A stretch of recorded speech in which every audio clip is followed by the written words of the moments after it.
یہ ہے او اور یہ کیا ہے اے. یہ دونوں ساؤنڈز جو ہیں یہ عربی زبان میں نہیں ہیں.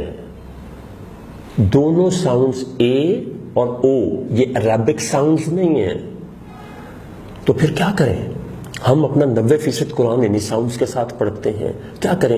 اے کو ای میں کنورٹ کر دیں اور او کو یو میں کر دیں. دیکھیں ہم جب تعوذ پڑھتے ہیں تو غلطی کیا کرتے ہیں؟ اعوذ باللہ یا اعوذو باللہ. تو جیسے ہی ہم او کہتے ہیں تو او کی ساؤنڈ تو نہیں ہے. پھر کیا کریں؟ اعوذو او یعنی یو میں بدل دیں. اسی طرح ہم اس کو کیسے پڑھتے ہیں؟ للہ ناٹ للہ ہی. جہاں جہاں اے کی ساؤنڈ ہے اس کو ای میں کنورٹ کرنا شروع کر دیں اور جہاں او ہے اس کو یو میں بدل دیں. الحمدو کسی کو بھی دیکھیں پاکستانی برصغیر میں الحمدو پڑھتے ہیں، دو نہیں ہے، اٹ از الحمدو الحمدو. اور یہ للہ ہے نہیں للہ ہی. مالک نو مالکی. لیں جی دس واز دا ایسنس. اب ایک سوال اٹھے گا کہ یہ باقیوں کو نہیں پتا. کوئی ضرورت نہیں اس میں پریشان ہونے کی. آپ کسی ایک عربی استاد کو جو عرب میں نسلاً عربی ہو، عربی زبان جانتا ہو، عرب میں پیدا ہوا ہو، میں اس کی بات کر رہا ہوں، اس کو آپ بولتے دیکھیں، اس کو پڑھتے دیکھیں تو وہ اعوذو کہے گا، زو نہیں کہے گا. الحمدو کہے گا، الحمدو نہیں کہے گا. یہ تھا جی اس کا خلاصہ. اب میں آتا ہوں تجوید کی طرف. یہ بھی ایک بڑی دلچسپ بات. تجویز کے لیے اساتذہ جب تجوید کراتے ہیں تو بہت وقت خرچ ہوتا. اب یا تو آپ اتنے سال اور اتنا وقت خرچ کریں یا پھر جو میں چند حروف آپ کو لکھ کے دیتا ہوں یہ تجوید کی بنیاد ہیں. یہ آپ کو تجوید کی باریکیوں میں سے چند بنیادی باتیں ایسی دے دیں گے کہ جس سے آپ کا قرآن جو آپ پڑھتے ہیں درست نہیں بہت درست ہو جائے گا بہت سے ان لوگوں سے جو مدتوں سے پڑھ رہے ہیں. تو وہ چند حروف کون سے ہیں؟ ناظرین اکرام، یہ میرے ہاتھ میں پکڑا ہوا کاغذ ہے، یہ کل تجوید کا خلاصہ ہے. دیکھیں پراپر چیز تو پراپر ہی ہوتی ہے نا، اس کے لیے آپ کو وقت چاہیے. اساتذہ کے پاس یا تو اتنا وقت ارینج کریں اور اساتذہ کے پاس جائیں یا پھر میرا یہ بتایا ہوا انسٹنٹ نسخہ. یہ لکھا ہے، یہ ہم جس کو الف کہتے ہیں اور اس کو عین کہتے ہیں یہ اردو میں ہے. جب ہم اس کو عربی میں ادا کریں گے تو یہ ہے آ. بہت غور سے سنیے گا آ. اور یہ ہے قا. آ قا. حلق میں تھوڑی سی رکاوٹ کے ساتھ. سب سے زیادہ یہ ساؤنڈ ہے جس میں ہم سے غلطی ہوتی ہے. پھر یہ ہے، یہ میرے چہرے میں دانتوں کی طرف دیکھیے گا. میں عام روایتی اساتذہ سے ہٹ کے اپنا چہرہ بناؤں گا اور تھوڑا سا اسٹریس ورڈز پر زیادہ دوں گا. ایکچولی آپ نے اتنا نہیں کرنا، just to understand for clarity. تا اور یہ تو. ہونٹوں کو گول کیجئے، دانتوں کو اوپر رکھ کے تو آواز ہوا کو دھکیلیں گے تو یہ بالکل صحیح. تا تو. یہ ساؤنڈ مجھے سیکھنے میں سب سے زیادہ ٹائم لگا تھا. فا فا. اور یہ سا. اس کو نرم رکھنا ہے اور یہ سیٹی کی آواز کے بغیر ادا نہیں ہوگا. سا. اور یہ سو. آپ میں سے جن کو پنجابی آتی ہے سوا نہیں کہتے ہم راکھ کو، تو وہ ساؤنڈ ہے سو. ذا ذا. جیسے ہم کہتے ہیں نا ذرا ذرا ذرا ذرا، بہت نرمی اس میں. اور یہ ذا، جیسے ہم کہتے ہیں نا زن سے کوئی چیز چلی گئی. اور یہ زو، جس طرح آپ نے یہ تو کہا تھا نا یہ زو. اور یہ تھوڑی سی ساؤنڈ چینج ہوگی زو.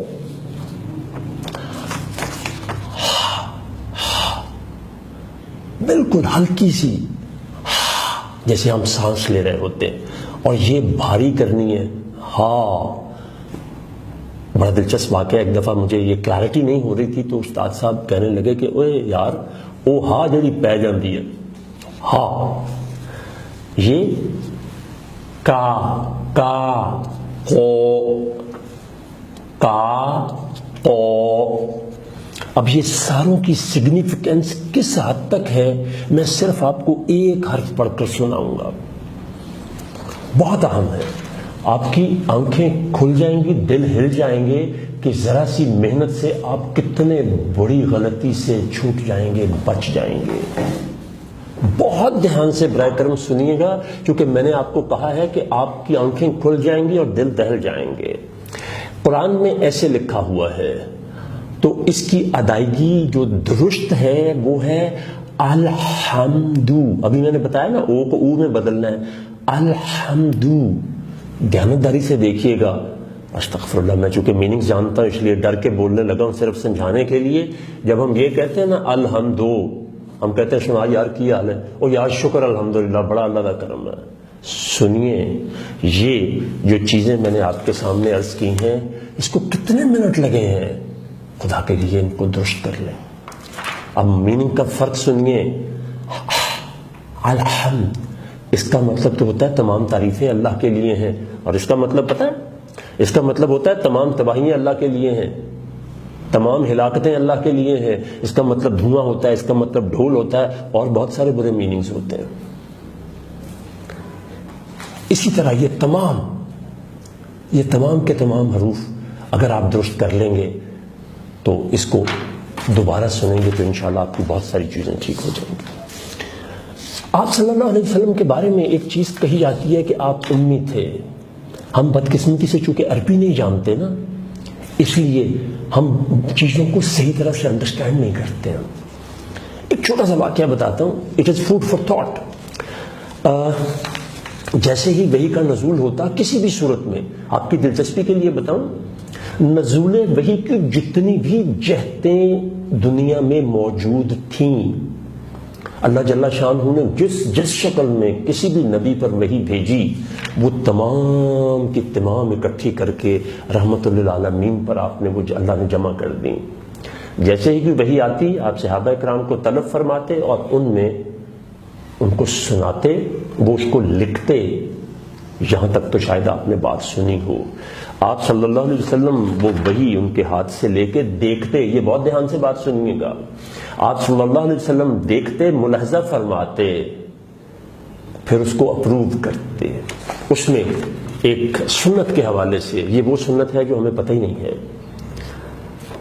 سین عربوں کے ہاں ایسے لکھا جاتا تھا, ہم بھی ایسے لکھتے ہیں. آپ صلی اللہ علیہ وسلم نے جب وحی پر یہ سین سے متعلق لفظ حرف آیا تو آپ نے قلم لے کے اپنے دست مبارک سے یہ شوشے یا دندانے بنائے. اس لیے آپ جب بھی کوئی قرآن پاک دیکھیں گے, خطاطی کی میں بات نہیں کر رہا, جب بھی کوئی قرآن پاک دیکھیں گے تو اس میں آپ کو سین یوں لکھا ہوا ملے گا.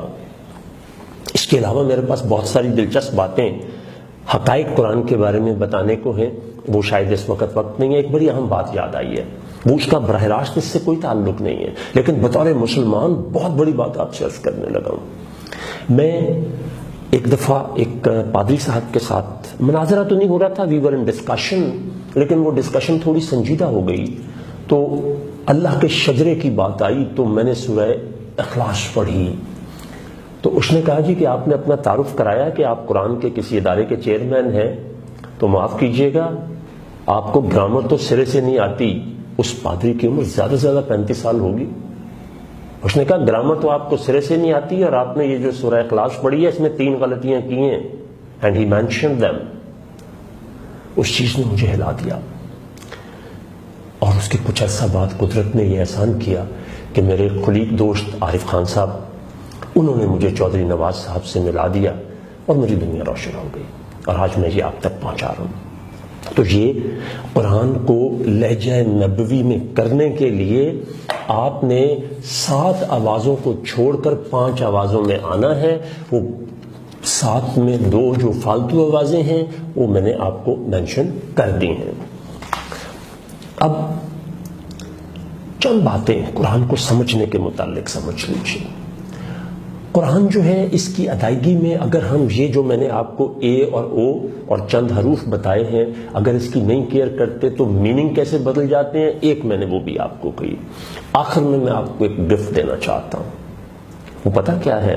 دا easiest path to understand the holy Quran in 1 hour، 1 گھنٹے میں قرآن پڑھنے کا نسخہ سیکھ لیں۔ وہ کیا ہے؟ Through terminology. قرآن عربی زبان نہ میں نے بنائی ہے نہ آپ نے بنائی ہے، تو جس زبان میں کوئی کتاب لکھی جاتی ہے نا، اس میں کوئی لفظ سمجھ نہ آئے تو وہ اس کتاب میں دیکھنا چاہیے۔ لفظ صبر جو ہے اردو اور فارسی میں ہم اس کے معنی بے بسی کے لیتے ہیں، جبکہ عربی زبان میں صبر سے مراد ہوتا ہے رک جانا یا روک لینا۔ although you have authority to do something but you don't، آپ رک جاتے ہیں، یہ صبر ہے۔ اب ہمارے لیے یہ عام سی بات ہے نا، سنیے، آج دنیا میں جو ایموشنل انٹیلیجنس ہے نا، جس کے لیے ڈاکٹر ڈینیل گولڈمین نے 1980 میں تجربات شروع کیے اور سن 2000 یا 2001 میں اس نے کتاب بھی لکھی اور دنیا کو ایک علم دیا جس کا نام ایموشنل انٹیلیجنس رکھا، وہ اسی آیت کریمہ سے ہے، وَاسْتَعِینُوا بِالصَّبْرِ وَالصَّلَاةِ، کہ نماز سے اور صبر سے مدد لیا کرو۔ اگر آپ اس کا مجھ سے خلاصہ پوچھیں تو ٹوٹل ایموشنل انٹیلیجنس کا خلاصہ یہ ہے، respond not react in any situation when it arises۔ کوئی بھی صورتحال جب پیدا ہوتی ہے تو رد عمل نہ کریں، طرز عمل اختیار کریں، آپ کے لیے آسانیاں پیدا ہو جائیں گی۔ اس طرح اور بھی بہت ساری چیزیں ہیں، تو براہ کرم قرآن کو سمجھنے کی طرف آئیے۔ تھوڑی سی اور ایک، قرآن نے دنیا کو ہدایت تو کتاب ہے ہی ہے، اس نے تجارت میں کیا دیا ہے؟ اس نے دنیا کو 17 یا 18 علوم عطا فرمائے ہیں۔ دنیا میں پہلے کتابوں کی جلد بائنڈنگ کا کوئی کانسیپٹ نہیں تھا، سب سے پہلی بائنڈڈ بک جو ہے وہ قرآن پاک ہے۔ آج لاکھوں لوگوں کا روزگار وابستہ ہے اس سے، اور انڈائریکٹلی جائیں تو کروڑوں کا ہے۔ کتابت، کیلیگرافی قرآن کے نزول سے پہلے دنیا میں کوئی تصور نہیں تھا۔ کیمسٹری نے جتنی ڈیولپمنٹ قرآن کے بعد کی ہے اس سے پہلے نہیں کی تھی۔ کاش وقت ہوتا تو میں آپ کو سب کچھ بتاتا۔ کتابت، پھر اس طرح سیاہیوں کو گلانا، یہ جو مختلف دھاتوں کو گلانا، سیاہی کی سند نے ترقی کی، پیپر کی سند میں ترقی آئی۔ پیپر پہلے موجود تھا لیکن اس میں ڈیولپمنٹ اتنی زیادہ نہیں آئی تھی۔ پرنٹنگ پریس جو ہے وہ اس کی ایجاد جو ہے، اس چونکہ قرآن سب سے زیادہ چھپنے والی اور پڑھے جانے والی کتاب ہے، بہت انمول۔ اللہ تبارک تعالیٰ سے دعا کرتا ہوں کہ اللہ تبارک تعالیٰ نے اس عظیم دین میں پیدا فرمایا اور اتنی عظیم کتاب عطا فرمائی، اتنی عظیم کتاب عطا فرمائی، اللہ پاک ہمیں توفیق بھی دے کہ ہم اس کو اچھے طریقے سے پڑھنا سیکھیں، کیونکہ اگر ہم درست نہیں پڑھتے تو پھر میں نے آپ کو ایک میننگز کا فرق بتا دیا کیا آتا ہے، بالکل کنفیوز نہ ہو، it is the easiest one. اور جب آپ نیت اور ارادے سے اٹھیں گے تو اللہ آپ کے لیے بڑی آسانیاں پیدا کرے گا۔ میں نے یہ ساری چیزیں اب سیکھی ہیں، اور اب انشاءاللہ دوسری خوشخبری یہ کہ اس سال میں نے رمضان میں جو تجربہ کیا انتہائی کامیاب تھا، وہ تھا کوئی 20 یا 22 گھنٹے میں 20 سے 22 گھنٹے میں لوگوں نے قرآن پڑھنا سیکھ لیا۔ اب آپ بیٹھیے، صبح بیٹھ جائیں 6 بجے تو اگلے دن صبح 4 بجے تک آپ قرآن پڑھنے کے قابل ہو جائیں گے۔ یہ کوئی کمال نہیں ہے، یہ قاری اسماعیل صاحب کی محنت ہے اور اللہ کے اپنے فرمان ہے کہ میں نے اس کو بہت آسان کر کے اتارا ہے کوئی اس سے ہدایت لینے والا؟ تو آئیے اللہ سے ہدایت مانگے۔ بہت شکریہ۔